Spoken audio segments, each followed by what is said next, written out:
back at Piazza Farms for our installment of Market Fresh, which is a way to show you how to pick the freshest fruits and vegetables at your local farm stand.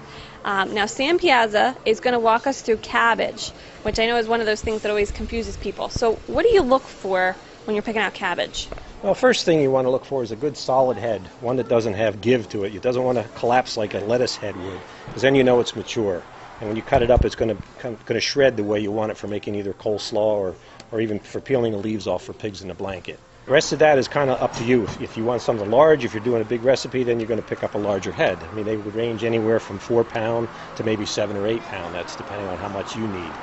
And if you have to, you could always cut it in half, put it in saran, and just use half and put the other half in the refrigerator and use that when you get back to it. Now, how long does the cabbage season run?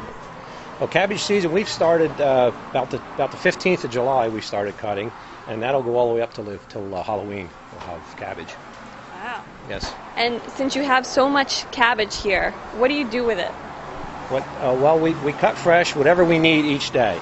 But whatever's left over, if we should have some that gets a little bit past or whatever, then we'll pack that and we give that to Norwest Cat. And what are your favorite things to do when you go to eat it? What are some of your favorite recipes?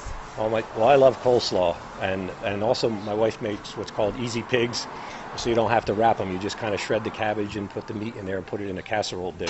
Well, what's easy pigs? Well, instead of doing pigs in a blanket where you would take the chopped meat and roll it into the cabbage leaf and cook it, this way you just chop the cabbage leaves up and spread the meat loose in a casserole dish and bake it in the oven. Little cheese on the top. Perfect. That sounds delicious. I might have that for dinner.